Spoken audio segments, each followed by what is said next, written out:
Hello everyone, home science let's crack it पर आपका स्वागत है। मैं हूं डॉक्टर वंदना गुप्ता। और पिछली वीडियो में जैसा हमने पियाजे के संज्ञानात्मक विकास सिद्धांत को पढ़ा हुआ था, इनकी चारों अवस्थाओं को हमने डिस्कस किया हुआ था डिटेल में। तो उसी का यहाँ पर पीडीएफ है जो कि आप लोग मैंने टेलीग्राम चैनल पर, जो कि home science let's crack it के नाम से ही है हमारा टेलीग्राम चैनल, उसको अगर ज्वाइन नहीं किया है तो जरूर ज्वाइन कर लीजिए, क्योंकि वहां पर मैं सारे पीडीएफ और सारे नोट्स शेयर करती हूँ। तो वहां पर मैंने ये पियाजे के जो अवस्थाएं हैं चारों, उसको शॉर्टकट में, ये आप देख सकते हो, शॉर्टकट में है चारों अवस्थाएं, और इसके जो भी पॉइंट्स हैं और एज हैं वो सारे दिए हुए हैं। इसको हमने शेयर कर दिया है टेलीग्राम चैनल पर, वहां से आप इसका पीडीएफ प्राप्त कर सकते हो। ओके, और इसके नोट्स तैयार कर सकते हो। ये शॉर्टकट में है तो आपको आसानी होगी तैयार करने में। ओके, चलिए अब हम जा रहे हैं नए टॉपिक पर, जो कि है हमारा मनोविश्लेषणात्मक सिद्धांत, यानी कि फ्रॉयड का साइको एनालिटिकल थियरी। इसको आज हम डिस्कस करेंगे। चलिए, और अगर ये वीडियो शुरू से लेकर अंत तक जरूर देखिएगा, जिससे कि आपको समझ में आ सके पूरा सिद्धांत। ओके, और अगर ये वीडियो पसंद आए तो लाइक जरूर कर दीजिएगा, ज्यादा से ज्यादा शेयर करिए, और अगर नए हैं तो सब्सक्राइब जरूर कर लीजिएगा। चलिए स्टार्ट करते हैं। तो ये फ्रॉयड के द्वारा दिया गया है मनोविश्लेषणात्मक सिद्धांत, जिसे कि हम साइको एनालिटिकल थियरी कहते हैं, और ये आपका साइकोडायनामिक थियरी के अंदर में आता है।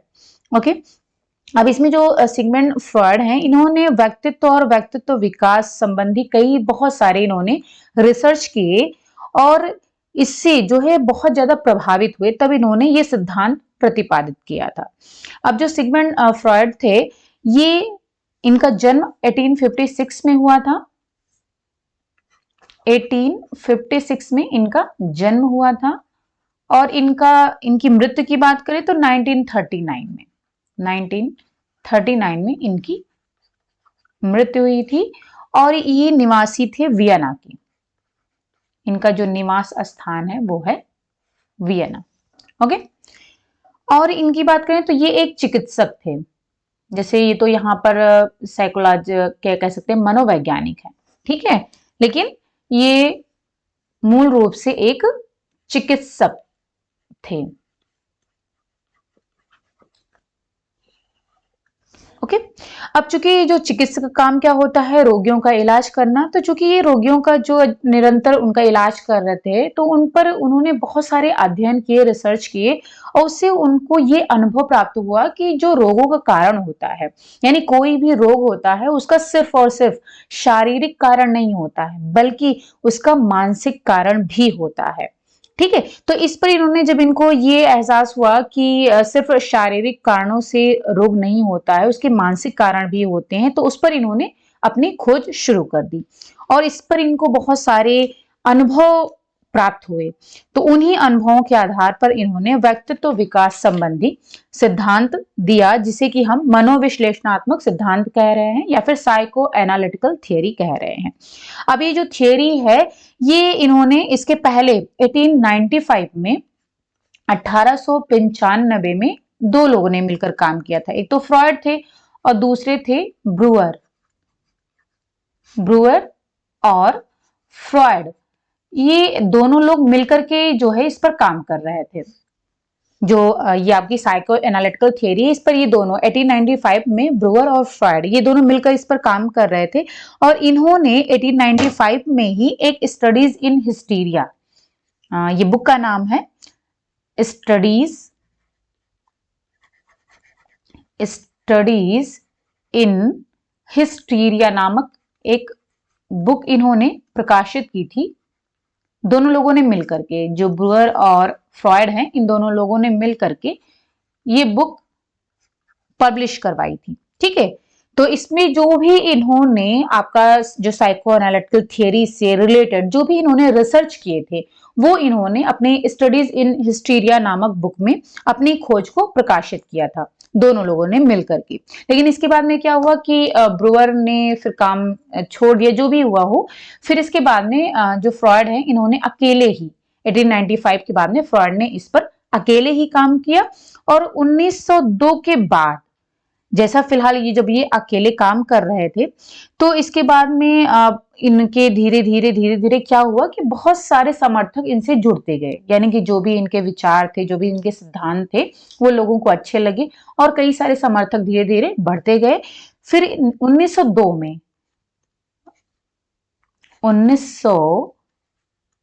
में इनके फ्रॉइड की विचारधारा से जब अनेक समर्थक बन गए, तो इन्होंने यानी 1902 में इनके बहुत सारे समर्थक हो गए थे। 1895 के बाद इन्होंने अकेले काम शुरू किया, इसके बाद इनके बहुत सारे समर्थक बन गए। फिर 1908 में इन्होंने प्रथम यानी कि जो फर्स्ट साइको एनालिटिकल कांग्रेस, 1908 में फर्स्ट साइको एनालिटिकल कांग्रेस और 1910 में यानी कि 2 साल के बाद ही इंटरनेशनल यानी कि अंतरराष्ट्रीय international psycho analytical association, psycho analytical association की इन्होंने स्थापना की। ओके, तो 1902 में बहुत सारे समर्थक इनके साथ जुड़ गए। फिर 1908 में इन्होंने पहला साइको एनालिटिकल कांग्रेस यानी कि मनोविश्लेषणात्मक कांग्रेस, इसकी स्थापना की। उसके बाद में 1910 में अंतरराष्ट्रीय मनोविश्लेषणात्मक एसोसिएशन यानी कि संस्था की इन्होंने स्थापना की। तो इस तरीके से कि धीरे धीरे इनकी खोज और ज्यादा बढ़ती गई और ज्यादा समर्थक इनसे इनके विचारों से प्रभावित हुए और जो है इनके साथ में जुड़ते गए। अब इनका जो सिद्धांत इन्होंने दिया था उसका इन्होंने कहा था कि इसमें जो है बच्चे अपने माता पिता तथा जो अन्य लोगों के व्यवहार हैं उनका अनुकरण करके वांछित व्यवहार करते हैं और आगे चल करके उन्हीं का आंतिकरण कर लेते हैं। यानी कि जैसे बच्चे क्या होते हैं कि जो भी उन व्यवहार वो करना चाहते हैं वो उसी व्यवहार का वो अनुकरण करते हैं और उसी को धीरे धीरे अपने व्यवहार में वो ढाल लेते हैं यानी कि उसको अपना लेते हैं। ओके, तो इनका ये कहना था। और इन्होंने एक चीज और कही है, इन्होंने नैतिकता के बारे में भी बताया है। तो इन्होंने कहा कि जो नैतिकता का विकास होता है यानी कि जो मॉरल डेवलपमेंट होता है उसमें माता पिता के साथ जो स्थापित होने वाला तादात्म्यकरण है यानी कि आइडेंटिफिकेशन है, पहचान है, वो भी बहुत ही महत्वपूर्ण स्थान रखता है। ओके, अब इन्होंने इस सिद्धांत में 2 बातें बहुत ही महत्वपूर्ण बताई हैं, उसी को हम यहाँ पर डिस्कस करने जा रहे हैं। तो पहला इन्होंने बताया है व्यक्तित्व संरचना। 2 बातें इन्होंने बहुत ही महत्वपूर्ण इंपॉर्टेंट बताई हैं। पहली बताई है व्यक्तित्व संरचना, जिसे हम कह सकते हैं स्ट्रक्चर ऑफ पर्सनालिटी। ये जिसे हम आज डिस्कस करेंगे डिटेल में, स्ट्रक्चर ऑफ पर्सनालिटी।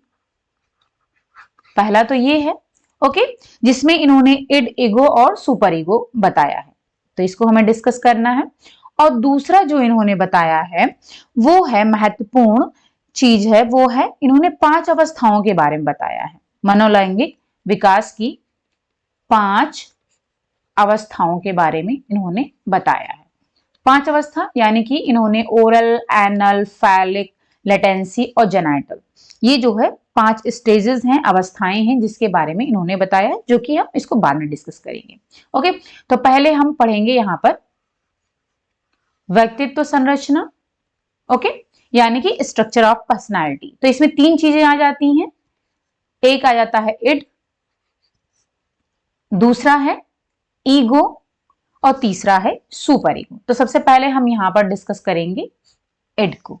ओके, अब जो इड है इसको कहा जाता है ओरिजिनल सिस्टम ऑफ पर्सनालिटी, इसको कहते हैं ओरिजिनल सिस्टम ऑफ पर्सनालिटी। कई नामों से, अलग अलग नामों से जाना जाता है। Original system of personality. ठीक है, और इसके अलग अलग प्रिंसिपल भी होते हैं। जो इड है ये प्लेजर प्रिंसिपल पर आधारित होता है। अभी इसको हम डिस्कस करेंगे। यहां पर हम मेन मेन पॉइंट्स लिख देते हैं, हाइलाइट्स। ये प्लेजर प्रिंसिपल पर, जिसे कि हम हिंदी में कह सकते हैं सुखकारी सिद्धांत, जो कि हमें आनंद प्रदान करता है।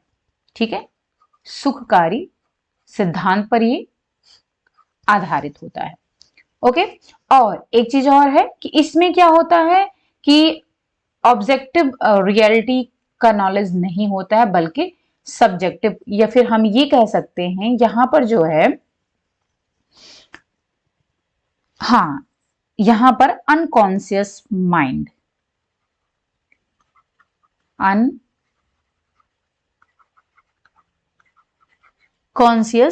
माइंड का ये प्रतिनिधित्व करता है, यानी कि रिप्रेजेंट करता है। अनकॉन्शियस माइंड का मतलब है अचेतन मन, अचेतन मन का ये प्रतिनिधित्व करता है। ओके, और चलिए इसके बाद में और पॉइंट्स हम लिखते जाएंगे।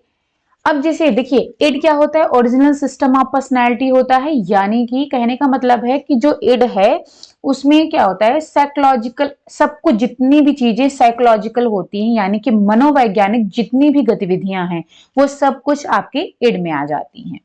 अब मनोवैज्ञानिक गतिविधियों का मतलब क्या है, इसका मतलब है कि जैसे कि जो भी हमारी इच्छाएं हैं, जो भी हमारी आवश्यकताएं हैं, वो सब कुछ हमारी इसके अंदर आती हैं, इड के अंदर के आ जाती हैं।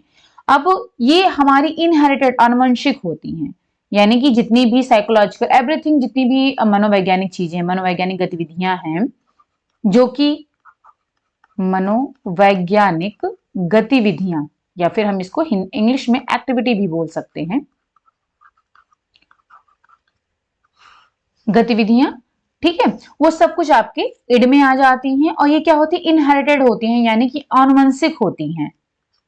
ये सब कुछ क्या होती हैं, आनुवंशिक होती हैं, यानी कि आनुवंशिक का मतलब आप सभी जानते हो, जो कि हमें अपने पेरेंट्स से प्राप्त होती हैं, जिसे कि हम कहते हैं, यानी जब भी हम जन्म लेते हैं, जब हमारा जन्म होता है, तो हमारे जन्म पर जितनी भी गतिविधियां हैं, मनोवैज्ञानिक गतिविधियां हमारे अंदर होती हैं, यानी कि जो हमें अपने पेरेंट्स से प्राप्त होती हैं, ऑलरेडी हमारे पास हैं, वो सब कुछ आपके इड के अंदर में आ जाती है। ये पर्सनालिटी का पहला भाग होता है, इड।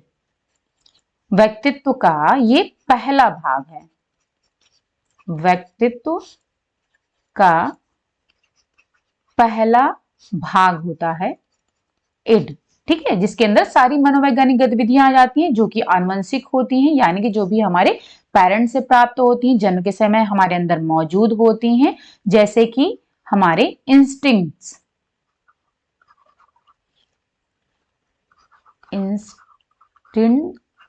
जिसे कि हम हिंदी में कह सकते हैं सहज प्रवृत्ति, या फिर ये कह सकते हो आप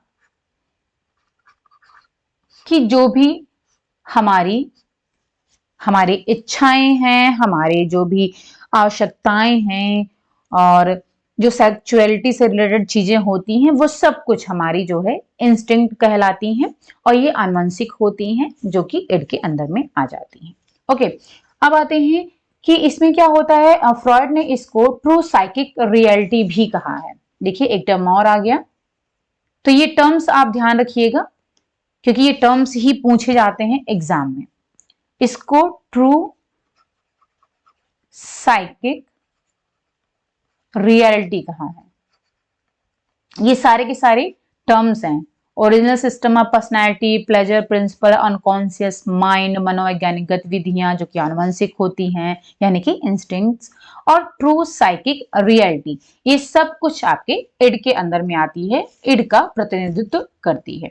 ओके, अब इन्होंने कहा कि जो ट्रू साइकिक रियलिटी का मतलब है कि इसमें जो भी बच्चा मान लीजिए जिसकी की इड पर्सनैलिटी है, पहला भाग है इसका।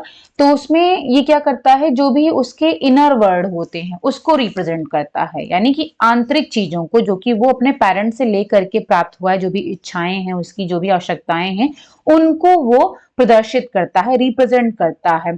और इस समय पर उसके जो बाहरी वातावरण है उसका उस पर कोई भी प्रभाव नहीं पड़ता है, यानी कि ऑब्जेक्टिव जो रियलिटी है उसका ज्ञान उसके पास अभी कुछ भी नहीं होता, क्योंकि क्या है कि अभी अभी वो उसने जन्म लिया है, तो अभी क्या है, उसे जो भी पेरेंट्स से चीजें प्राप्त हुई हैं वही उसके पास है। अभी वो जो बाहर की दुनिया है उससे वो अच्छे से वाकिफ नहीं हुआ है, ठीक है, उसका ज्ञान उसको बिल्कुल भी नहीं होता है। अब इस समय पर क्या होता है, इस फेज में जो इड वाला फेज होता है उसमें क्या होता है कि जो भी क्या होता है, जैसा यहाँ पर है प्लेजर प्रिंसिपल पर आधारित है, तो प्लेजर प्रिंसिपल यानी कि सुखकारी सिद्धांत का मतलब यहाँ पर ये है कि इस इड वाली पर्सनालिटी में क्या होता है, जो बच्चा है उसमें वो जो कुछ भी उसको चाहिए होता है, जिस चीज की उसे इच्छा होती है, जिस चीज की आवश्यकता होती है, वो उसे तुरंत प्राप्त करना चाहता है, यानी कि तुरंत प्राप्त करके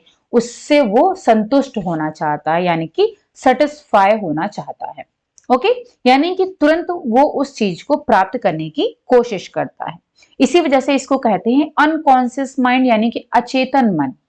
ठीक है, अचेतन मन का मतलब है जो चीज उसको चाहिए वो तुरंत ही बिना कुछ सोचे समझे, यहाँ पे यानी कि जो इड पर्सनालिटी है उसमें हम कुछ भी सोच विचार करके काम नहीं करते हैं, ना यहाँ पर हमारा कोई तर्क काम करता है, ना ही हमारी थिंकिंग, ना ही हम सोचते और विचार करते हैं। ठीक है, इसी वजह से इसको अनकॉन्शियस माइंड कहा गया, अचेतन मन। चेतन मन का मतलब है, कॉन्शियस माइंड का मतलब है जिसमें हम सोचते हैं, विचार करते हैं, तर्क करते हैं, ठीक है, तब कहीं जाकर हम किसी निर्णय पर पहुंचते हैं। लेकिन इड में क्या होता है, हम बिना कुछ सोचे समझे ही उस किसी भी निर्णय पर पहुंच जाते हैं, यानी कि हमें जो कुछ भी चाहिए होता है हम तुरंत उसको प्राप्त करना चाहते हैं, जिससे कि हमें संतुष्टि प्राप्त हो सके, हम सेटिस्फाई हो सकते, इमीडिएट हम सेटिस्फाई हो सके, हमें सेटिस्फैक्शन प्राप्त हो सके। ओके, अब इसमें क्या होता है, कई बार क्या होता है वास्तविक संतुष्टि नहीं मिल पाती है, तो इसमें क्या होता है, इड में उसकी हम दिमाग में जो बच्चा होता है उसकी इमेज बना करके, उसकी प्रतिमा जो है प्रस्तुत करके और खुद को सेटिस्फाई कर लेता है। ठीक है, तो और इसमें इस वजह से इसको जो इड है उसको राक्षसी प्रवृत्ति भी कहा गया है, राक्षसी प्रवृत्ति भी इसको कहा गया, एक और टर्म आ गया। ठीक है, राक्षसी प्रवृत्ति कहा गया है। चलिए, अब इसमें जो इड पर्सनालिटी है उसमें इन्होंने दो चीजें बताई हैं कि यानी कि इड में क्या होता है, वो दो प्रोसेस पर कमांड करता है। एक तो होता है रिफ्लेक्स एक्शन और दूसरा होता है प्राइमरी प्रोसेस। इसमें दो प्रोसेस आ जाती हैं जिन पर कि इड कमांड करता है। टू प्रोसेसेस हैं, यानी कि दो प्रक्रियाएं हैं, जिसमें पहला आता है रिफ्लेक्स एक्शन, रिफ्लेक्स एक्शन यानी कि जिससे कि वो तुरंत सेटिस्फाई होना चाहता है, और दूसरा है प्राइमरी प्रोसेस यानी कि प्राथमिक प्रक्रिया, हम इसको हिंदी में कह सकते हैं। अब देखिए, रिफ्लेक्स एक्शन में क्या है, रिफ्लेक्स एक्शन का मतलब होता है ये इनबॉर्न होता है, आनुवंशिक होता है। ठीक है, आनुवंशिक होता है। ओके, और ये ऑटोमेटिक होता है, ऑटोमेटिक रिएक्शन होता है, सॉरी, ऑटोमेटिक रिएक्शन होता है। ओके, ऑटोमेटिक ये रिएक्शन होता है, जैसे कि हम अपनी आंखों को ब्लिंक करते हैं तो ये ऑटोमेटिक हो रहा है। ठीक है, अगर हम ब्लिंक ना करें तो आप देखो आपको सेटिस्फैक्शन नहीं मिलेगा, तो हमारी आंखें ब्लिंक करती रहती ऑटोमेटिकली। या फिर आपने देखा होगा कभी कभी जब हम बहुत टेंशन में होते हैं तो फिर डॉक्टर क्या करते हैं, सलाह देते हैं कि आप कोई बॉल लीजिए और उसको जो है प्रेस करते जाइए टेंशन में, तो उससे क्या होता है, हमारा जो तनाव होता है वो रिलीज हो जाता है, यानी कि धीरे धीरे खत्म हो जाता है। तो ये भी एक रिफ्लेक्स एक्शन के अंदर में आ जाता है। फिलहाल ऑटोमेटिक नहीं होता, इसे हम तो जानबूझ करके करते हैं, लेकिन क्या करता है ये टेंशन को इमीडिएटली रिड्यूस करता है, यानी कि कम करने का काम करता है।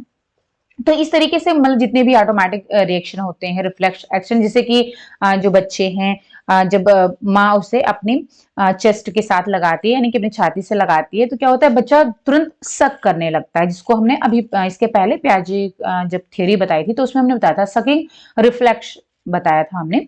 तो उसमें क्या होता है, बच्चा जैसे ही माँ अपने दूध से बच्चे को लगाती है, वैसे ही क्या होता है कि बच्चा सक करने लगता है, यानी कि दूध पीने लगता है। तो ये क्या होता है, ये ऑटोमेटिक होता है, इनबॉर्न होता है, ये इस बच्चे को सिखाया नहीं जाता है, बल्कि वो ऑटोमेटिकली ये चीजें सीख जाता है। ठीक है, तो इसी को रिफ्लेक्स एक्शन करते हैं। तो क्या होता है कि बच्चा जब ये एक्शन करता है, सकिंग रिफ्लेक्स जब ये करता है, सक करता है, तो क्या होता है, उसकी भूख शांत होती है और वो सेटिस्फाई होता है, इमीडिएट सेटिस्फाई हो जाता है। ओके। अब जो दूसरी है प्राइमरी प्रोसेस है, तो इसमें इन्होंने ये बताया है कि जैसे बच्चे जब क्या होते हैं, भूखे होते हैं, यानी कि भूख लगी हुई है, तो क्या होता है कि अब तुरंत तो अगर उनको नहीं मिल रहा है भोजन, तो क्या करेंगे, उसका अपने दिमाग में एक इमेज बना लेंगे, जो भी जस्ट हमने अभी बताया था कि जब हमें वास्तविक चीजें नहीं मिल पाती है, वास्तविक संतुष्टि नहीं मिल पाती है, तो उस भोजन की जो इमेज है वो अपने दिमाग में बना लेता है और उसी से इमीडिएट सेटिस्फाई हो जाता है, यानी कि तुरंत ही उसको सेटिस्फैक्शन मिल जाता है उसकी इमेज बना करके। तो ये क्या होता है, इस फेज में क्या होता है, जो इड वाली फेज में है, तो बच्चा रियलिटी को नहीं समझ पाता है, बल्कि वो क्या होता है, रियलिटी में ना जी करके वो आज जो है एक प्लेजर प्रिंसिपल, यानी कि आनंद में जीता है, जो जो चीजें उसको तुरंत आनंद जिससे मिल सके, जो चीजें उसको तुरंत संतुष्टि पहुंचा सके। ओके, चलिए अब आते हैं दूसरा जो पार्ट है, वो है ईगो। आई थिंक आपको समझ में आया होगा। ईगो पॉइंट्स इसके जरूर नोट डाउन कर लीजिए, क्योंकि इसी से क्वेश्चन पूछे जाते हैं। ठीक है, अब आता है ईगो। अब ईगो में क्या होता है, ये दूसरा पार्ट होता है पर्सनालिटी का, सेकंड पार्ट होता है, ये व्यक्तित्व का दूसरा भाग है। ठीक है, अब इसमें ये क्या है, इड का ही विकसित रूप होता है। अब इसमें जो भी बच्चा है वो आसपास के वातावरण से मिल करके जो भी इड की इच्छाएं थी उनको पूरा करने में सहायता करता है ईगो। और ये क्या होता है, इसमें चेतन मन आ जाता है, कॉन्शियस माइंड आ जाता है, इसके अंदर कॉन्शियस माइंड आता है, यानी कि चेतन मन आ जाता है।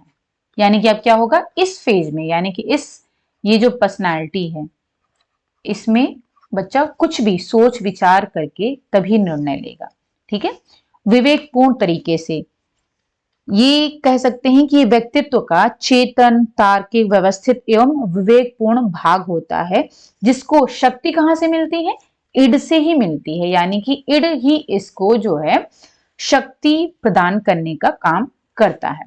ठीक है, इस तरीके से क्या होता है, इस अवस्था में जो बच्चा है वो सोच विचार कर और विवेकपूर्ण तरीके से काम करता है, सोच विचार और विवेकपूर्ण, यानी कि अपने कॉन्शियस माइंड का, चेतन मन का से निर्णय लेता है, विवेकपूर्ण निर्णय लेता है। ठीक है, किसी भी चीज को लेकर के। ओके, तो ये हो गया। अब क्या है, हाँ, अब इसमें क्या होता है, जो बच्चा अभी तक क्या था, वो ट्रू साइकिक रियलिटी में जी रहा था, यानी कि प्लेजर प्रिंसिपल पर ही जी रहा था। अब यहां पर क्या होता है, अब बच्चा किसमें पहुंच जाता है, ऑब्जेक्टिव वर्ड ऑफ रियलिटी में पहुंच जाता है। यानी कि अब बच्चा क्या है, जो हमने भोजन का एग्जाम्पल दिया था कि बच्चा क्या आ रहा था कि उसकी वास्तविक संतुष्टि नहीं प्राप्त कर पा रहा था, भोजन उसको भूख लगी थी, तो उसकी वो प्रतिमा अपने दिमाग में बना ले रहा था। लेकिन अब इसमें क्या होगा, ईगो में अब बच्चा जो है वो एक इमेज नहीं बनाएगा, बल्कि उस भोजन को प्राप्त करने का कोशिश करेगा। यानी कि जो जब उसको भूख लग रही है तो एक्चुअल में वो भोजन खाना खाएगा, ना कि उसकी इमेज बनाएगा। तो यहाँ पर वो ये डिफरेंस करना सीख जाता है कि भोजन का जो मेमोरी इमेज होता है, यानी जो दिमाग में उसने एक भोजन की इमेज बनाई हुई है, और एक्चुअल में जो भोजन है, दोनों में डिफरेंस क्या है, अंतर क्या है, ये वो अच्छे से समझ जाता है। तो इस तरीके से हम कह सकते हैं कि इड और ईगो में जो बेसिक डिफरेंस होता है वो ये होता है कि इड केवल सब्जेक्टिव रियलिटी ऑफ माइंड होता है, जबकि जो ईगो होता है वो माइंड में जो चीजें हैं और रियलिटी में जो चीजें हैं दोनों में अंतर को समझना, यानी कि दोनों में डिफरेंस क्या है इसको समझना जो है ईगो में आ जाता है। यहां पर मैं लिख देती हूं, यानी कि यहां पर वो डिफरेंस कर लेता है, डिफरेंशिएट कर लेता है, differentiate between things in the mind, जो हमने इमेज बताया था फूड का इमेज वो बना लेता है, things in the mind and things in reality. तो इनके बीच में वो डिफरेंस करना सीख जाता है, यानी कि वास्तविकता में वो क्या है और उसकी इमेज क्या है, ये दोनों में क्या अंतर है ये सीख जाता है बच्चा। चलिए अब क्या है, जैसे कि अभी हमने जो 8 पढ़ा उसमें दो चीजें थी, रिफ्लेक्स एक्शन था और दूसरा था प्राइमरी प्रोसेस। अब इसमें क्या होता है, सेकेंडरी प्रोसेस आ जाता है इसके अंदर में, सेकेंडरी प्रोसेस यानी कि दूसरी प्रक्रिया, हिंदी में हम इसको कह सकते हैं। सेकेंडरी प्रोसेस का मतलब है इसमें बच्चा रियलिस्टिक थिंकिंग आ जाती है, यानी कि वास्तविक जो विचार होते हैं वो चीज अब इसके इस पर्सनैलिटी वाले पार्ट में आ जाती है। रियलिस्टिक थिंकिंग यानी कि वास्तविक विचार, वास्तविक रूप से सोचना, विचार करना अब यहां पर स्टार्ट हो जाता है इस दूसरी प्रोसेस में। अब क्या है कि इसमें क्या होता है, जैसे कि अब जो बच्चा है, जब ईगो वाले पार्ट में जो बच्चा भूखा है समझ लीजिए, तो वो क्या है, वो ये सोचेगा कि जो भोजन है वो उसे कहाँ मिल सकता है, किस जगह पर मिल सकता है, और वो जाएगा उस जगह पर भोजन की तलाश करेगा। यानी कि अब वो यही नहीं करता है कि सिर्फ वो रियलिस्टिक थिंकिंग उसके अंदर आती है, यानी वास्तविक रूप से वो विचार करने लगता है, बल्कि उसको टेस्ट भी करता है, यानी कि रियलिटी टेस्टिंग भी करता है। रियलिस्टिक थिंकिंग के साथ साथ में रियलिटी को अपने टेस्ट भी करता है, उसका परीक्षण भी करता है। ठीक है, यानी कि वास्तविक परीक्षण इसे हम कह सकते हैं हिंदी में, तो वो भी करता है। यानी कि जो भोजन अब कहाँ कहाँ मिलेगा, किस किस जगहों पर मिलेगा, तो वो वहां पर जाएगा, उसको प्राप्त करेगा, उस जगह पर जाएगा। ठीक है, यानी कि उस जगह की खोज करेगा और फिर जाएगा उस जगह को देखेगा कि वास्तविक में वहां पर वो चीजें, वो भोजन जो वो सोच रहा है वो वहां पर मिल पाएगा या फिर नहीं मिल पाएगा। ठीक है, तो ये परीक्षण भी वो करता है। ओके, तो ये आता है आपका ईगो। अब आते हैं हम दूसरे जो तीसरा है सुपर ईगो। तो ध्यान दीजिएगा, इसमें कॉन्शियस माइंड आता है, सोच समझ करके विवेकपूर्ण निर्णय लेकर ही काम किया जाता है, और माइंड में जो चीजें हैं और जो रियलिटी में जो चीजें हैं दोनों में क्या अंतर है ये सीख जाता है बच्चा इस पर्सनैलिटी में, और यहाँ पर वास्तविक विचार उसके अंदर उत्पन्न हो जाते हैं और वास्तविक परीक्षण भी वो करता है। तो ये चीजें आ जाती हैं। अब तीसरा है सुपर ईगो। तीसरा पॉइंट है सुपर ईगो। अब जो सुपर ईगो है, ठीक है, जैसे आपका ईगो था तो ईगो में क्या था कि वो प्लेजर प्रिंसिपल पर आधारित था। जो ईगो है वो आधारित था किस पर, रियलिटी प्रिंसिपल पर आधारित है, और जो सुपर ईगो है वो मॉरलिटी पर आधारित होता है। ठीक है,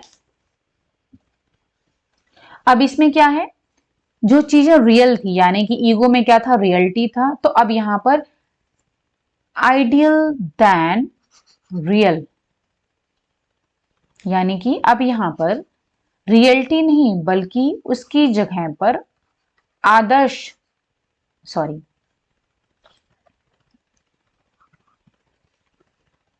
रियलिटी। अब यहां पर वास्तविकता को नहीं बल्कि क्या उसकी क्या चीजें आइडियल हैं, यानी कि क्या चीजें मॉरलिटी से जुड़ी हुई हैं, ये समाज के नियमों से जुड़ी हुई हैं, जो समाज के द्वारा बनाए गए नियम हैं, वैल्यूज हैं, ट्रेडिशन है, उसके अनुसार जो चीजें सही हैं और जो चीजें गलत हैं वो अब यहाँ पर वो विचार करने लगता है, सोचने लगता है। यानी कि यहाँ पर अब आनंद नहीं बल्कि अब उसे परफेक्शन चाहिए होता है, परफेक्शन rather than प्लेजर। अब यहां पर उसे आनंद नहीं बल्कि क्या चाहिए, परफेक्शन चाहिए, और रियलिटी नहीं बल्कि आइडियल। और ये जो है नैतिक पक्ष कहलाता है। ध्यान दीजिएगा, ये क्या है, पर्सनैलिटी का जिसमें कि हमें नैतिक पक्षों का ज्ञान होता है, तो ये नैतिक पक्ष कहलाता है। और हाँ, इसको जो है देवत्व की भी संज्ञा दी गई है। जैसा हमने बताया था कि ईड को राक्षसी प्रवृत्ति कहा जाता है, वैसे ही यहाँ पर एक चीज यहाँ पर मिस हो गई है, जो आपका ईगो है, इसको मानवीय प्रवृत्ति कहा जाता है। यानी कि ईगो को, ईड को राक्षसी प्रवृत्ति कहते हैं, इसको मानवीय प्रवृत्ति की संज्ञा दी गई है, और सुपर ईगो को देवत्व की संज्ञा दी गई है।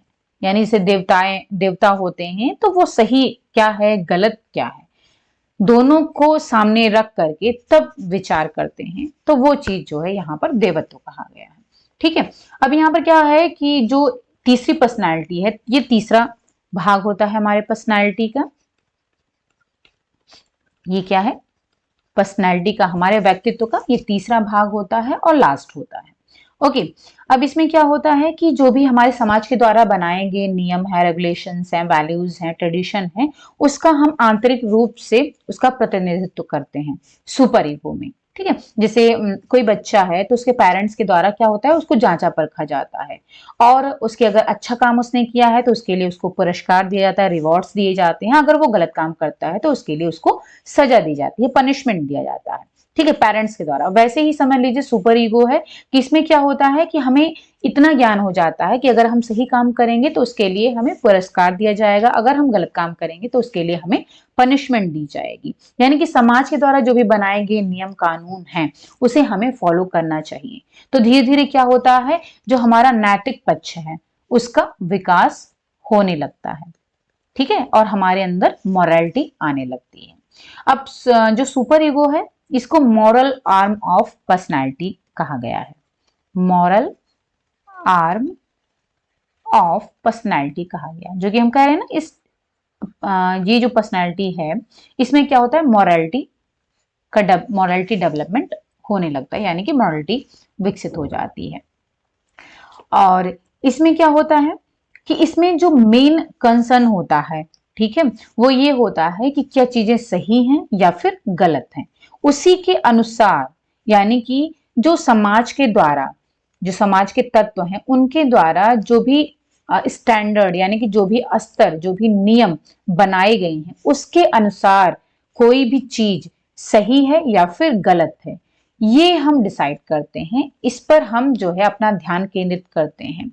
यानी जो हमारा मेन कंसर्न होता है, वो कोई भी चीज सही है या फिर गलत है, समाज के द्वारा बनाए गए नियमों के आधार पर वो सही है या फिर गलत है, तो इस पर हम विचार करते हैं, ना कि हमारे द्वारा जो सही है उस पर। ठीक है, तो इस पर हम क्या होता है, जैसा हमने बताया कि नैतिक पक्ष का विकास होने लगता है, तो हम सही और गलत दोनों पर ही ध्यान देते हैं। अब यहाँ पर कुछ जो है सुपर ईगो के मेन फंक्शंस हैं। इसमें क्या होता है कि जो इड के द्वारा उत्पन्न आवेग होते हैं, उनको दबाने का, यानी कि उनको रोकने का काम करता है। जैसे एग्रेसिव नेचर्स जो होते हैं, जो सेक्सुअलिटी से रिलेटेड हैं, या फिर एग्रेसिव नेचर होते हैं, उनको जो कि इड में रिप्रेजेंट होते हैं, इड में उत्पन्न होते हैं, उनको सुपर ईगो क्या करता है, उनको रोकने का काम करता है। ठीक है, और ये हमें समाज के द्वारा जो बनाए गए नियम हैं, समाज के द्वारा बनाए गए जो नैतिकता है, जो उसके द्वारा मॉरलिटी डेवलपमेंट है, या फिर समाज के द्वारा जो हम सीखते हैं, ठीक है, उनकी ओर हम आगे बढ़ जाते हैं। ओके, तो इसमें जो है, हाँ, तो हाँ, ये हम कह सकते हैं कि जो सुपर ईगो होता है, ये जो इड हमने पढ़ा, इड के आवेगों को रोकने का काम करता है, और जो सुपर ईगो है उसको नैतिक लक्ष्यों की ओर लेकर के जाता है, यानी कि जो मॉरलिटी गोल्स हैं उनकी ओर लेकर के जाता है सुपर ईगो। ठीक है, चलिए, तो इस तरीके से। और हाँ, यहाँ पर ये आप जरूर पॉइंट आउट कर लीजिए कि जो ईगो है उसको हम कह सकते हैं ये बायोलॉजिकल कंपोनेंट होता है। इड ये क्या है? बायोलॉजिकल कंपोनेंट है, क्योंकि ये इनहेरिटेड होता है, जिसे हमने पहले स्टार्टिंग में ही पढ़ा हुआ था, आनुवंशिक होता है। और ईगो क्या है? ये होता है आपका साइकोलॉजिकल, साइकोलॉजिकल, क्योंकि हम यहाँ पर सोच विचार करने लगते हैं, तर्क करने लगते हैं। और जो सुपर ईगो है ये क्या है? ये होता है सोशल कंपोनेंट, क्योंकि हम क्या है, यहाँ पर समाज के द्वारा जो भी बनाए गए नियम कानून हैं उसके आधार पर सही या गलत की पहचान करने लगते हैं। तो इस तरीके से जो ये तीनों ही पर्सनालिटी है, id, ego and super ego, ये तीनों ही हमारे पर्सनालिटी के रूप होते हैं, यानी कि ये तीनों मिल करके, एक साथ मिल करके ही काम करते हैं और धीरे धीरे हमारा डेवलपमेंट होता है। तो ये जो है फ्रॉइड के द्वारा बताया गया है। अब इसके बाद में इन्होंने कुछ डायनामिक्स ऑफ पर्सनैलिटी बताए हैं, तो उसको हम फटाफट डिस्कस कर लेते हैं विद एग्जांपल, शॉर्टकट में। कुछ इन्होंने डायनामिक्स ऑफ पर्सनैलिटी बताए हैं। डायनामिक्स ऑफ पर्सनैलिटी, जिन्हें हम हिंदी में कह सकते हैं व्यक्तित्व की गतिशीलता। ठीक है, तो क्या होता है कि जैसे कि पर्सनैलिटी है, तो हमारी पर्सनैलिटी, व्यक्तित्व जो हमारा होता है, तो उसमें कभी कभी क्या होता है, हम बहुत ही तनावग्रस्त हो जाते हैं, चिंतित हो जाते हैं। तो हमारी चिंता को हम अपनी चिंता को कम करने के लिए, अपने एंजाइटी को कम करने के लिए क्या करते हैं, कुछ ना कुछ हम ऐसी एक्टिविटीज करते हैं जिससे कि हमारी चिंता कम हो जाए या फिर खत्म हो जाए, जिसे कि हम डिफेंस मैकेनिज्म या फिर रक्षा तंत्र कहते हैं। तो उसमें कई सारे डिफेंस मैकेनिज्म का हम यूज करते हैं, वही हम यहाँ पर डिस्कस करने जा रहे हैं। तो चलिए, डायनामिक्स ऑफ पर्सनालिटी में जो फ्रॉइड ने कहा है कि जो हम ह्यूमन ऑर्गेनिज्म होता है, यानी कि जो मनुष्य जीव है, वो क्या है, उस एक बहुत ही कॉम्प्लेक्स एनर्जी सिस्टम के रूप में होता है। यानी कि हम जो है मनुष्य, हम क्या है, एक बहुत ही कॉम्प्लेक्स एनर्जी सिस्टम है हमारे अंदर, जो कि हम भोजन खा करके हम ऊर्जा को उत्पन्न करते हैं।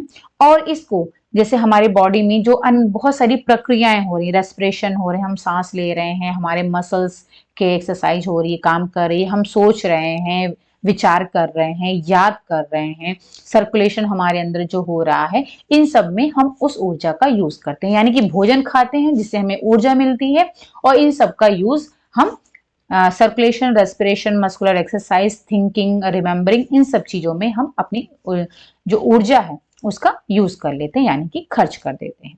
ठीक है, तो इस तरीके से क्या होता है कि हम ऊर्जा का उत्पन्न भी कर रहे हैं और उसका यूज भी कर रहे हैं। तो इन्होंने जो भी जब हम किसी भी चीज पर विचार करते हैं, थिंक करते हैं, सोचते हैं, तो उसमें जो भी हमारी साइकोलॉजिकल एक्टिविटी है, मनोवैज्ञानिक गतिविधियां होती हैं, उसमें जो एनर्जी का यूज होता है, जिस फॉर्म ऑफ एनर्जी का यूज होता है, उसको इन्होंने साइकिक एनर्जी कहा है। साइकिक एनर्जी, जो कि हम अपनी सोचने समझने में यूज करते हैं, थिंकिंग में यूज करते हैं। थिंकिंग जब हम सोच विचार करते हैं, तो उस टाइम पर जो भी मनोवैज्ञानिक गतिविधियां होती हैं उसमें साइकिक एनर्जी का उपयोग होता है।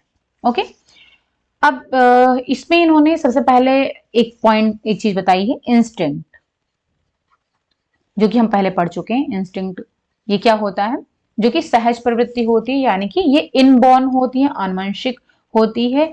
और ये क्या है, जो भी हमारी मनोवैज्ञानिक गतिविधियां हैं उनको रिप्रेजेंट करती हैं, यानी कि जो भी हमारी इच्छाएं हैं, हमारी जो भी नीड्स हैं, आवश्यकताएं हैं, उनको प्रेजेंट करती हैं। आवश्यकता हमारी और जो भी इच्छा होती है। ठीक है, अब जो इंस्टिंक्ट है, इन्होंने इसमें दो बताया हुआ है। एक तो लाइफ इंस्टिंक्ट और दूसरा है डेथ। ओके, लाइफ के अंदर में आ जाता है हंगर, यानी कि भूख, प्यास और सेक्स, ये तीन चीजें आती हैं।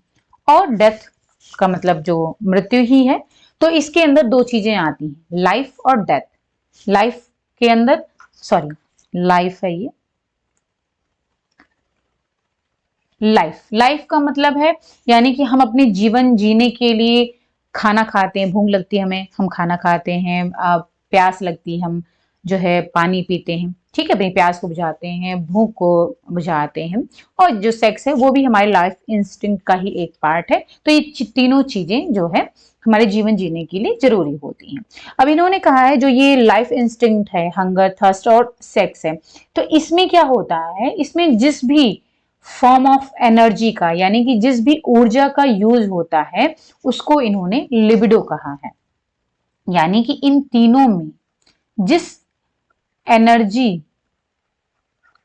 ठीक है, या फिर हम कह सकते हैं जिस ऊर्जा का उपयोग होता है इन तीनों चीजों को परफॉर्म करने में, उसको इन्होंने क्या कहा है, लिबिडो।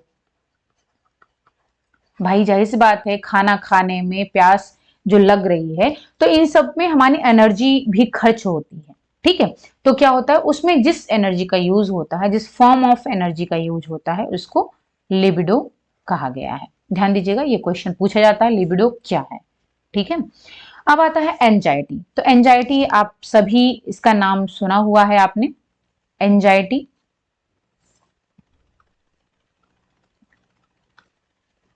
एंजाइटी जिसे कि हम कहते हैं चिंता, हिंदी में कह सकते हैं, ठीक है। अब एंजाइटी का मतलब है ये एक स्टेट ऑफ टेंशन होता है, यानी कि तनाव की एक अवस्था होती है, जो एंजाइटी है, जो कि बाहरी कारणों के कारण उत्पन्न होती है, ठीक है। इसके कोई आंतरिक कारण नहीं होते। जैसे हमें भूख लगती है, प्यास लगती है, तो हमारे जो आंतरिक प्रोसेस, हमारे शरीर के अंदर जो भी प्रोसेस, प्रक्रियाएं चल रही हैं, बायोलॉजिकल प्रोसेस जो चल रही है उसकी वजह से हो रही है। लेकिन जो एंजाइटी है यानी जो चिंता है वो बाहरी कारणों से होती है।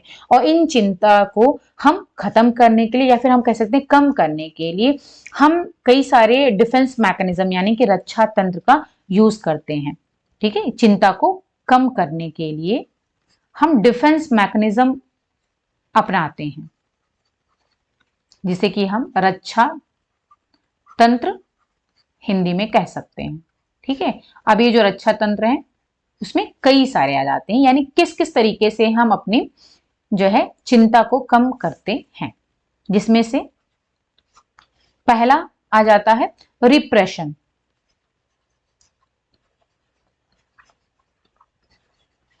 अब देखिए, इसको हिंदी में हम दमन कह सकते हैं, रिप्रेशन।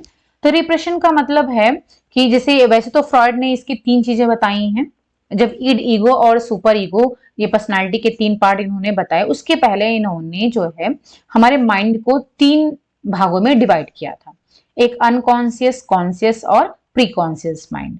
तो इन्होंने ये तीन चीजें बताई हैं और इसमें इन्होंने कहा है जो रिप्रेशन होता है यानी कि हमारा जो कुछ कहीं ना कहीं कुछ चीजें होती जो कि हमारे कॉन्शियस माइंड में होती हैं, तो उसको हम जो है दबा देते हैं, उसका दमन कर देते हैं। जैसे कि अगर हम एग्जांपल लें, हस्बैंड वाइफ का एग्जांपल लें, अगर मान लीजिए जो वाइफ है वो अपने हस्बैंड से किसी बात को लेकर के नाराज है, गुस्सा है, तो वो क्या करेगी, मान लीजिए वो उससे वो चीजें कहने जा रही है, लेकिन अचानक से उसके यहाँ क्या है कि मेहमान आ जाते हैं, ठीक है, फ्रेंड्स आ जाते हैं। तो क्या है कि अब उनके सामने वो अपने हस्बैंड से झगड़ा नहीं कर सकती है या फिर उस बात को लेकर के बहस नहीं कर सकती है।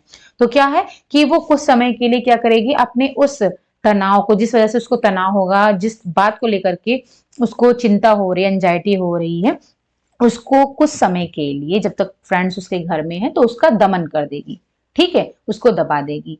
और जो फ्रेंड्स हैं उनका अच्छे से स्वागत करेंगी, उनको उनका नाश्ता पानी सब कुछ करेगी, ठीक है, उनका स्वागत अच्छे से करेगी, लेकिन उस बात को थोड़े समय के लिए दबा देगी और बाद में उस बात पर डिस्कशन करेगी। तो इसको रिप्रेशन कहते हैं। और ऐसे क्या होता है, कभी कभी हमारे साथ ऐसी घटनाएं हो जाती हैं, जैसे आपने देखा होगा जब कभी एक्सीडेंट हो जाता है, बहुत अगर बड़ा एक्सीडेंट है या फिर ऐसे छोटा मोटा एक्सीडेंट है जिसमें कि आपको चोट लग जाती है, तो उसमें क्या होता है कि जो एक्सीडेंट के आसपास का जो समय होता है, जिस समय एक्सीडेंट हुआ उस टाइम का जो कुछ टाइम पीरियड जो होता है वो हम जो है भूल जाते हैं, बिल्कुल हमें बिल्कुल भी ध्यान नहीं होता है कि कैसे ये कब हुआ है। तो वो क्या होता है, जो वो हमारे अनकॉन्शियस माइंड में चला जाता है, अचेतन अवस्था में चला जाता है, ठीक है। तो उसको हम दमन कह सकते हैं, ठीक है, रिप्रेशन। और फिर आता है प्रोजेक्शन, दूसरा है प्रोजेक्शन।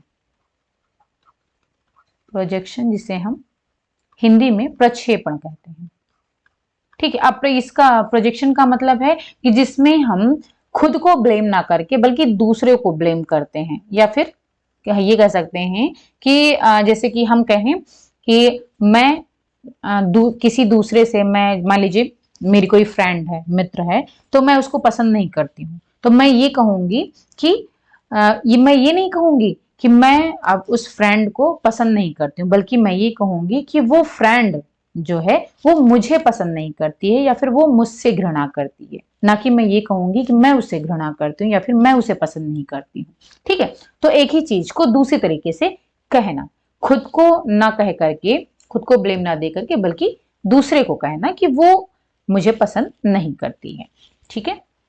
तो इससे क्या होता है, कुछ समय के लिए जो हमारी एंजाइटी है, चिंता है, वो कम हो जाती है काफी हद तक, ठीक है। फिर आता है तीसरा, रिएक्शन फॉर्मेशन।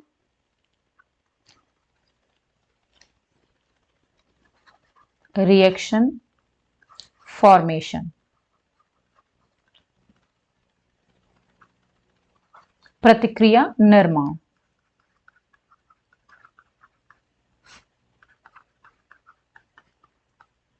ठीक है। अब रिएक्शन फॉर्मेशन का मतलब है, तो यहां पर हम एग्जांपल्स के थ्रू ही इसको डिस्कस करेंगे फटाफट, एग्जाम्पल से ज्यादा समझ में आ जाता है।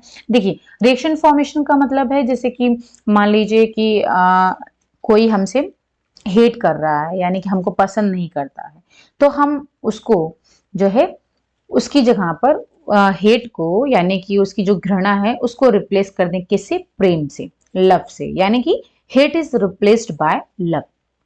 तो ये इसको कहते हैं रिएक्शन फॉर्मेशन, यानी कि जो, अब जैसे हम मान लीजिए किसी को पसंद नहीं करते हैं, ठीक है, या फिर किसी को हेट कर रहे हैं, बिल्कुल भी पसंद नहीं करते हैं, ठीक है, उससे नफरत करते हैं, लेकिन अगर वो मुझसे प्यार जताए तो क्या होगा कि उस समय के लिए हमारा जो उसके प्रति घृणा है या फिर हमारा जो उसको नापसंद करना, ये खत्म नहीं होगा, वो हमारे अंदर है, ठीक है, वो इम्पल्स, वो आवेग जो है ओरिजिनल, वो हमारे अंदर है, प्रेजेंट है, लेकिन क्या होता है, वो जो दूसरा हमारे लिए प्यार जता रहा है, तो उससे क्या होता है कि वो जो रिएक्शन था हमारा, वो जो है बदल गया, यानी कि कुछ समय के लिए ही कह सकते हैं, हमेशा के लिए नहीं, लेकिन कुछ समय के लिए, या फिर हो सकता है कि धीरे धीरे वो जो हमारी घृणा उसके प्रति थी वो खत्म भी हो जाए।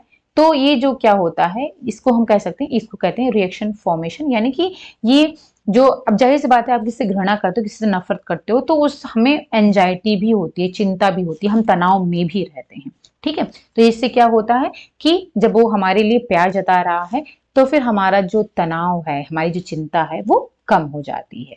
तो इसको डिफेंस मैकेनिज्म इसी को कहते हैं, ठीक है। और जो रिएक्शन फॉर्मेशन होता है, इसको एक्सट्रीम फॉर्म ऑफ बिहेवियर भी कहते हैं, यानी कि किसी भी चीज का जो एक्सट्रीम फॉर्म होता है, ठीक है, सबसे उच्च जो होता है, वो आपका रिएक्शन फॉर्मेशन कहलाता है, ठीक। फिर आता है डिस्प्लेसमेंट। डिस्प्लेसमेंट,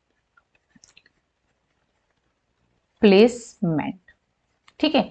अब डिस्प्लेसमेंट का सबसे बेस्ट एग्जांपल है, जैसे मान लीजिए कि क्या हुआ कि जैसे कोई व्यक्ति है, वो जहां पर काम कर रहा है, तो उसके जो मैनेजर है, उसको उसने किसी भी उसके काम के लिए, या फिर उसने काम अच्छे से नहीं किया, कुछ भी किया, तो उसके लिए उसने डांट दिया, ठीक है, यानी कि किसी भी एम्प्लॉय को उसके बॉस ने या फिर उसके मैनेजर ने उसको डांट दिया, तो क्या है, वो अपने मैनेजर से तो लड़ेगा नहीं, और उसको तो कुछ कह नहीं सकता है वो, क्योंकि वो उससे ऊंचे पद पर है, तो उसको कुछ नहीं कह सकता है। तो वो क्या होगा कि वो अपने घर आएगा, जो उसकी वाइफ होगी या फिर घर के जो भी सदस्य होंगे, तो उन पर आकर के अपना गुस्सा निकाल देगा, यानी कि एक जगह का गुस्सा दूसरी जगह पर निकालना डिस्प्लेसमेंट कहलाता है, ओके।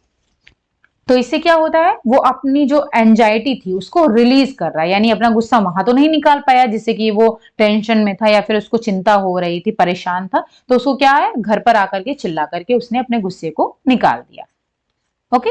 इससे क्या हुआ, उसने कुछ हद तक अपने एंजाइटी को कम कर दिया। अब फिर आता है रेशनलाइजेशन।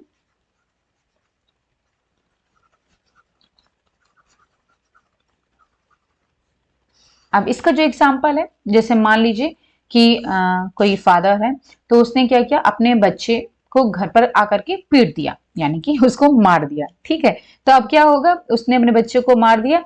अब वो ये कह रहा है कि उसका बच्चा ये डिजर्व करता है, यानी कि उसको जरूरत थी मार खाने की, क्योंकि वो बहुत शैतान हो गया था, इस वजह से उसको मार खाने की जरूरत थी। जबकि उसका जो रियल मोटिव था, एग्रेशन था, यानी कि वो एग्रेसिव हो गया था किसी भी चीज को लेकर के, किसी भी समस्या को लेकर के, या फिर हो सकता है उसको कोई तनाव रहा हो, कोई चिंता रही हो, उसको लेकर के वो बहुत ही एग्रेसिव हो गया था। इस वजह से उसने अपने बेटे को पीट दिया, मार दिया। अब वो कह रहा है कि नहीं, उसको जरूरत थी, इस मार की जरूरत थी, या फिर वो डिजर्व करता है। तो ये इसको कहेंगे रेशनलाइजेशन। ठीक है, यानी कि ये उसने क्या किया, खुद को सेटिस्फाई करने के लिए वो ऐसा कह रहा है, यानी कि वो अपने आप को ब्लेम नहीं दे रहा है, बल्कि खुद को वो सेटिस्फाई कर रहा है कि बच्चे को मार खाने की जरूरत थी। ठीक है, अब इसके बाद में आता है sublimation and compensation. Sublimation and compensation.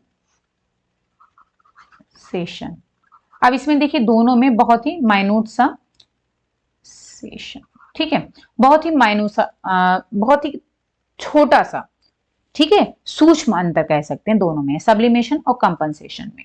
ठीक है, सब्लिमेशन में क्या होता है कि इसमें जो भी हम मान लीजिए किसी चीज से बहुत फ्रस्ट्रेट हो गए हैं, कोई भी चीज हम बहुत बार बार ट्राई कर रहे हैं, ठीक है, तो उस क्या हो रहा है कि लेकिन वो हमारा जो भी मोटिव है, जो भी लक्ष्य है, वो प्राप्त हमें नहीं हो रहा है, तो क्या होगा, हम उससे फ्रस्ट्रेट हो गए, तो अब क्या करेंगे, हम उसका सब्स्टिट्यूट तैयार कर लेंगे।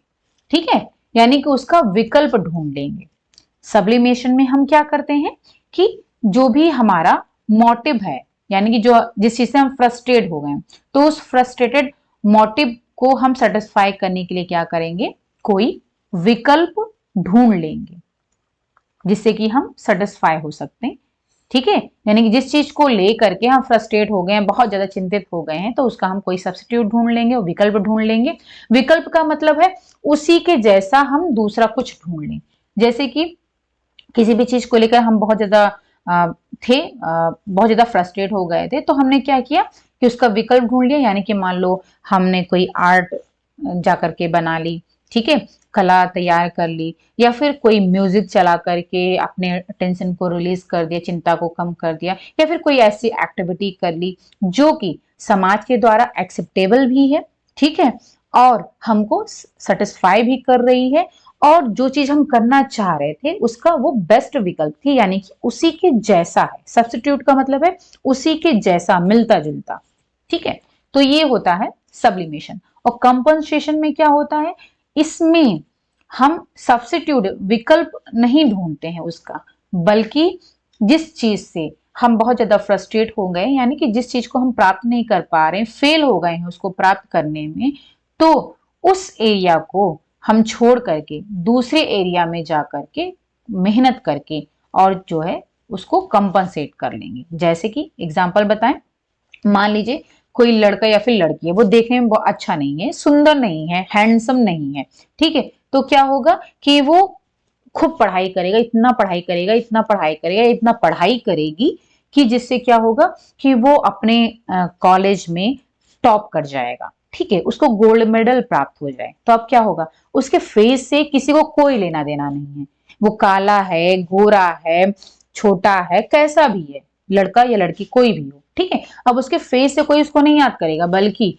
वो गोल्ड मेडल पाया हुआ है, पढ़ने में इतना अच्छा है, अब लोग उससे उसको याद करेंगे। ठीक है, तो इससे क्या होगा कि उसने जो अपना जो अनअट्रैक्टिवनेस था, यानी कि जो कि देखने में वो अच्छा नहीं लग रहा था या फिर अच्छा नहीं लग रही थी, उसने क्या किया, उसको कंपनसेट कर दिया दूसरे एरिया में, यानी कि एरिया को जो, यानी कि अब ये तो नहीं, सब्लिमेशन में क्या होता, मान लो कि वो सुंदर नहीं लग रहा है, तो क्या करता, वो विकल्प ढूंढता, यानी कि उस क्रीम, मान लो जो क्रीम प्रेजेंट टाइम पर वो लगा रही है, तो वो उसको ना लगा करके दूसरा क्रीम लगाती, ठीक है, दूसरा नहीं तो तीसरा क्रीम लगाती, यानी कि उसका विकल्प ही ढूंढती खुद को सेटिस्फाई करने के लिए। लेकिन कंपनसेशन में क्या है, उसने उस एरिया को ही छोड़ दिया, यानी कि वो सुंदर न दिखने के बजाय बल्कि उसने पढ़ाई, स्टडी का एरिया उसने चुन लिया, एजुकेशन चुन लिया, जिससे कि वो उसको उस पर ध्यान ना दे करके लोग अब उसके एजुकेशन को महत्व दें, तो इसको बोलते हैं कंपनसेशन। ठीक है, एक एरिया को छोड़ करके दूसरे एरिया में जा करके खुद को सेटिस्फाई करना, कंपनसेट करना। ठीक है, फिर आता है, अब हाँ इसका एग्जाम्पल अगर हम बताएं, जैसे कि अच्छा हाँ सॉरी इसका तो बता चुके एग्जाम्पल, एफ जी। हाँ, तो अब नेक्स्ट है, इसके बाद में आ जाता है फैंटेसी। बहुत सिंपल सा है फैंटेसी, आप लोग जानते ही हो, बहुत सारी मूवीज आती है। फैंटेसी का मतलब है डे ड्रीमिंग, यानी कि दिवा स्वप्न देखना। ठीक है, तो दिवा स्वप्न जैसे कि मान लीजिए कोई भी हमारी इच्छा होती है, कोई भी हमारी विश है, नीड है जो कि फुलफिल नहीं हो रही है, तो उसको हम क्या करते हैं, डे ड्रीमिंग करके, यानी कि उसकी फैंटेसी में, कल्पना में खो जाते हैं, और कल्पना में ही उससे हम सेटिस्फाई हो जाते हैं, यानी कि दिवा स्वप्न देख करके हम सेटिस्फाई हो जाते हैं। ओके, फिर आता है रीग्रेशन। नेक्स्ट है रीग्रेशन। देखिए अब रिग्रेशन में क्या है, रिग्रेशन में क्या होता है, जैसे कि अब मान लीजिए कोई बच्चा जब कॉलेज जाता है या फिर हम मान लीजिए स्कूल जाता है, ठीक है, तो वहां पर क्या है कि अभी तक तो वो घर से बाहर निकला नहीं था, घर में ही था। तो अब स्कूल जाएगा, जब फर्स्ट टाइम वो स्कूल जाता है, स्कूल की उसकी स्टार्टिंग होती है, तो वहां पर जाता है तो उसको एडजस्ट करने में बहुत सारी समस्याओं का सामना करना पड़ता है। ठीक है, तो उसमें क्या होता है, उसका जो बिहेवियर है तो थोड़ा चेंज हो जाता है। ठीक है, जिसे हम कह सकते हैं रिग्रेसिव बिहेवियर कह सकते हैं। ठीक है, तो ऐसे कुछ जो है कुछ चीजें होती हैं जो कि उसके रिग्रेसिव बिहेवियर को बढ़ा देती हैं। जैसे कि हमने बताया कि जब बच्चा पहली बार स्कूल जाता है तो वहां पर उसको एडजस्ट करने में बहुत सारी समस्याएं आती हैं, तो उस टाइम पर उसका रिग्रेसिव बिहेवियर हो जाता है, यानी कि पर्टिकुलर किसी ओकेजन से रिलेटेड जब कोई हमारा रिग्रेशन स्टार्ट होता है। ठीक है, अब ये जो रिग्रेशन है ये सिर्फ बच्चों तक ही सीमित नहीं होता है, बल्कि ये एडल्ट्स में भी देखा गया है। ठीक है, चलिए अब आते हैं आइडेंटिफिकेशन, ये लास्ट है, आइडेंटिफिकेशन यानी कि पहचान। अब आइडेंटिफिकेशन, पहचान, तो इसमें क्या है कि मान लीजिए कि जैसे कि हमने कंपनसेशन का था, कोई अनअट्रैक्टिव मेल या फीमेल है, ठीक है, तो वो क्या था, उसने अपना दूसरा एरिया चुन लिया, कंपनसेट कर लिया, एक चीज में ना अच्छे करो तो दूसरा एरिया उसने चुन लिया एजुकेशन का। ठीक है, तो उसने क्या किया, कंपनसेट कर लिया अपना जो भी, जिससे कि उसकी एंजाइटी थी, टेंशन थी, वो खत्म हो गई। ओके, अब इसमें क्या, आइडेंटिफिकेशन का मतलब है पहचान, यानी कि कोई लड़का या लड़की है, देखने में अच्छे नहीं है, ठीक है, तो उसका उस तरीके से पहचान नहीं बन पा रही है, यानी कि उसके बाई फेस से उसकी कोई पहचान नहीं बन पा रही है, तो वो क्या करेगी, वो एक बहुत ही ग्लैमरस मूवी स्टार बन जाएगी। ठीक है, तो उससे क्या होगा, लोग उससे उसको पहचानेंगे। जैसे प्रेजेंट टाइम पर आप बेस्ट एग्जांपल देख लो, बहुत सारे ऐसे हीरोइने हैं, हीरो हीरोइन हैं जो कि देखने में बिल्कुल भी अच्छे नहीं लगते हैं। ठीक है, लेकिन अब क्या है, वो देखने में अच्छे नहीं लग रहे हैं, लेकिन उनकी एक्टिंग इतनी अच्छी है। ठीक है, वो एक्टर हैं, बाई फेस तो नहीं वो अच्छे हैं, लेकिन उनकी एक्टिंग इतनी अच्छी है कि लोग उससे उनकी पहचान है, कॉमेडी से। अब इसे हम कपिल शर्मा, तो कपिल शर्मा जिसे आप देख रहे हो, तो हम ये कह सकते हैं वो मतलब हीरो के रूप में उसने काम किया, एक फिल्म उसने बनाई, लेकिन क्या हुआ, उसमें वो सफल नहीं हुआ, क्योंकि उसको लोग हीरो के रूप में नहीं, बल्कि उसे एक कॉमेडियन के रूप में देखना चाहते हैं, क्योंकि उसकी वही पहचान है कॉमेडियन की। ठीक है, तो कॉमेडी के रूप में देखो वो कितना ज्यादा फेमस हो गया है, लेकिन मूवी में वो फेमस नहीं हो पाया। तो यही है कि जो है, अगर मान लीजिए कोई भी है वो देखने में बहुत ज्यादा अच्छा नहीं है, तो उसने अपनी पहचान जो है दूसरे तरीके से बना ली, यानी कि अपनी पहचान बनाना, एक जगह से नहीं, तो उसने अपनी दूसरे जगह पर अपनी पहचान को बना ली। ओके, तो ये जो है कुछ आपके डायनामिक्स ऑफ पर्सनालिटी थे जो कि डिफेंस मैकेनिज्म का काम करते हैं, यानी कि जब भी एंजाइटी होती है, कोई समस्या उत्पन्न होती है, चिंता होती है, तो उसमें जो ये सारे डायनामिक्स थे पर्सनालिटी के, वो सारे के सारे एक रक्षा तंत्र की तरह काम करते हैं चिंता को कम करने में। ओके, चलिए, तो अब नेक्स्ट वीडियो में हम डिस्कस करेंगे जो इसके स्टेजेस ऑफ डेवलपमेंट है, जो कि ओरल, एनल, फैलिक और लेटेंसी जेनाइटम, ये पांचों स्टेजेस को हम डिस्कस करेंगे नेक्स्ट वीडियो में। अगर ये वीडियो पसंद आया हो तो ज्यादा से ज्यादा लाइक कर दीजिएगा और शेयर जरूर कर दीजिएगा, जिससे कि जो और भी बच्चे हैं वो भी इससे लाभ उठा सके। ओके, और सब्सक्राइब जरूर कर लीजिए। और इसकी जो भी नोट्स हैं, जैसे हमने आपको प्याजे के भेज दिए हैं उस पर, वैसे ही इसके भी हम शॉर्टकट वाले नोट्स उस पर टेलीग्राम पर ही भेज देंगे, सेंड कर देंगे, तो वहां से आप ले सकते हो इसको। Home science let's crack it के नाम से ही हमारा उस पर लिंक है, चैनल है, ठीक है। तो वहां से आप टेलीग्राम से प्राप्त कर सकते हो। और फेसबुक पर भी हमारा home science let's crack it के नाम से पेज है, तो वहां पर भी आप हमारे वीडियोस को देख सकते हो। वहां पर भी लिंक हम दिए प्रोवाइड कराते हैं, तो वहां से भी आप देख सकते हो। ओके, चलिए फिर मिलते हैं नेक्स्ट वीडियो में। Thank you so much, bye bye and take care.